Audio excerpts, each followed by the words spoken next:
29 de agosto é o Dia Nacional de Combate ao Fumo. E apesar de todas as medidas e campanhas de combate a essa droga, dados da Organização Mundial da Saúde mostram que o tabaco ainda é responsável por mais de 7 milhões de mortes todos os anos. Bom, para a gente falar desse assunto, eu recebo agora o Dr. Gustavo Prado, que é coordenador da Comissão Científica de Câncer de Pulmão da Sociedade Brasileira de Pneumologia e Tisiologia. Olá, doutor, tudo bem? Olá, boa tarde. Boa tarde. Bom, o Brasil é referência na área de regulação dos produtos derivados do tabaco. A questão é que as empresas estão lançando mão de outros recursos para tentar atrair aí novos consumidores, em especial os mais jovens. E a cada ano lançam sabores diferentes para esses produtos, para esses cigarros, né? A gente tem aqui um relatório da ONG ACT Proteção à Saúde, que mostra que houve um aumento de 1.900% nos registros de cigarros com sabores feitos pela indústria, a Anvisa. Isso no período de 2012 a 2016. Bom, doutor, o cigarro com sabor, ele representa um risco maior à saúde? Sim, o problema do cigarro com sabor é que ele é uma maneira de atrair o jovem, o adolescente e às vezes até a criança para o consumo inicial do tabaco. Então, tirando aquela percepção normalmente desagradável daquela experimentação do cigarro convencional, muitas vezes é o primeiro passo para a criança não ter uma sensação aversiva ou para o adolescente não ter uma sensação aversiva ou até adquirir aquela identidade de grupo, como era comum nos cigarros de cravo na geração passada, o mentolado na geração anterior, e atualmente essa diversidade enorme de sabores serve única e exclusivamente para atrair o consumidor jovem, adolescente, criança para a iniciação. Porque depois do momento que ele já se torna um dependente da nicotina, tanto faz o cigarro com ou sem sabor. Agora, está meio na moda, né? A gente vê muita gente usando o cigarro, aquele cigarro eletrônico, né? A gente tem também o cigarro aquecido, né? Que foi lançado recentemente, já o cigarro eletrônico um pouco mais antigo. Essas opções, elas, ainda que eventualmente, claro, tragam riscos, até como sendo uma porta de entrada aí para o cigarro, eles podem ser considerados também como uma redução de danos em tratamentos?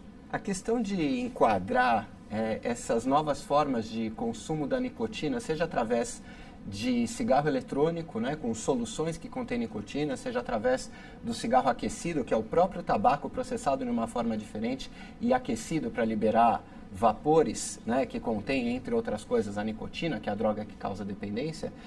Essa multiplicidade de produtos derivados do tabaco, né, compartilha um denominador comum, que é a nicotina, a droga que causa dependência e a origem do lucro da indústria do tabaco.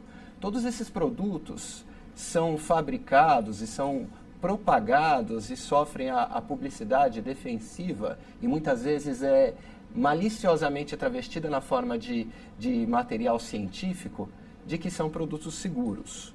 A gente ainda não tem evidência de segurança no longo prazo de nenhum deles.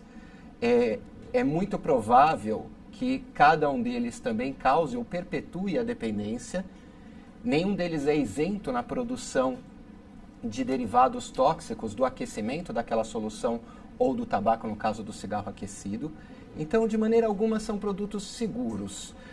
O posicionamento aqui no Brasil das autoridades de saúde, as agências regulatórias, é que a introdução de mais produtos derivados do tabaco não traria nenhum benefício para a população. Agora, do ponto de vista de redução de danos, é uma questão mais delicada, porque a resposta não é a mesma para o Brasil ou para um outro país. A Inglaterra é um país que milita muito na causa de redução de danos, mas eles vivem um outro momento da prevalência do tabaco na população. Eles têm um consumo muito mais alto do que no Brasil e eles vêm observando uma redução muito lenta. Aqui no Brasil, a gente vem ao longo dos últimos 25, 30 anos, observando uma queda bastante acentuada do consumo de tabaco entre adultos, isso a despeito da introdução de medidas de redução de danos. Então, a partir do momento que a gente apresenta ao mercado, né, novas formas de consumo de tabaco ou de nicotina, mesmo sem uma nítida necessidade da transição do cigarro para elas, é mais provável que no nosso cenário, diferente da Inglaterra, aconteça algo parecido com o que tem acontecido na América do Norte, que é o consumo dessas novas formas entre criança e adolescente, ou seja, uma iniciação. Porque ela não seria oferecida para alguém que não consegue parar de fumar. Isso seria vendido livremente. Então, a questão de redução de danos, ela é até interessante do ponto de vista conceitual, mas para implementação prática, ela precisa ser estudada dentro de cada cenário. E aqui no Brasil, isso seria provavelmente bastante deletério. E aí a nicotina, ela está mais associada a essa questão mesmo da dependência ou também a doenças como aí o câncer de pulmão? A nicotina é uma das 70, 80, não, é uma das 4.000 e tantas substâncias presentes no cigarro no momento que você queima. Ela é aquela que causa dependência. Existem outras 70 e poucas substâncias que causam câncer. Existe uma evidência muito ainda incipiente de que a nicotina pode também ser uma substância carcinogênica, mas ela é aquela que perpetua o consumo do tabaco no fumante. Ela é aquela que faz a pessoa, depois de um cigarro, ter aquele sintoma desagradável da síndrome de abstinência e procurar por outro, ou ficar com problemas de concentração, desatenção, irritabilidade, alteração de sono, apetite, que caracterizam a síndrome de abstinência muito antes, às vezes, daquela vontade estruturada de acender um cigarro. Então, o que mantém a pessoa fumando é a nicotina. O que a indústria do tabaco vende é a nicotina. Isso está se tornando cada vez mais nítido a partir do momento que, observando a queda do consumo do tabaco na população, a indústria procura outras formas, como já procurou no passado. A introdução do filtro no cigarro foi uma maneira de querer transmitir uma percepção de menor nocividade do cigarro. Mas, além, isso por volta da década de 70, então o filtro veio no final da década de 50, década de 70, os cigarros light, cigarros leves, baixos teores, uma série de denominações, também para oferecer uma alternativa para aquela pessoa que já enxerga o risco do consumo do tabaco e está pensando em parar de fumar. Então, uma alternativa que se fantasia de segura, e não é. A introdução dos cigarros de baixos teores não foi associada a nenhuma redução na incidência de câncer, por exemplo, sem falar das outras doenças.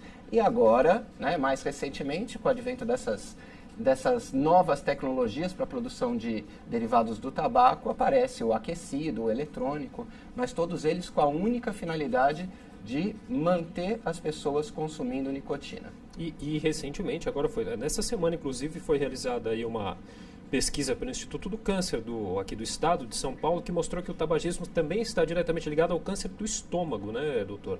Sendo presente 65% dos casos em homens e 25% nas mulheres. Exatamente. Então, o cigarro ele é relacionado ao câncer da garganta, ao câncer de pulmão, ao câncer de estômago, pâncreas, ao câncer da bexiga, ao câncer dos rins, alguns tipos de leucemia, alguns tipos de câncer de ovário. Então, é uma infinidade de doenças neoplásicas relacionadas ao tabaco, sem contar as doenças cardiovasculares, as doenças cerebrovasculares, as doenças respiratórias. Então, no Brasil, isso traz um custo para a saúde, um custo para a previdência por afastamento precoce, um custo de produção, porque gera absenteísmo laboral, que vai muito além, né, o que se estima é 3 vezes além do que é arrecadado com os impostos e tributos sobre a indústria do tabaco. Agora, a gente teve agora também, recentemente, no dia 17 de agosto, o Supremo, o STF, Supremo Tribunal Federal, que adiou mais uma vez a deliberação sobre a proibição desses aditivos de sabor, né, no tabaco.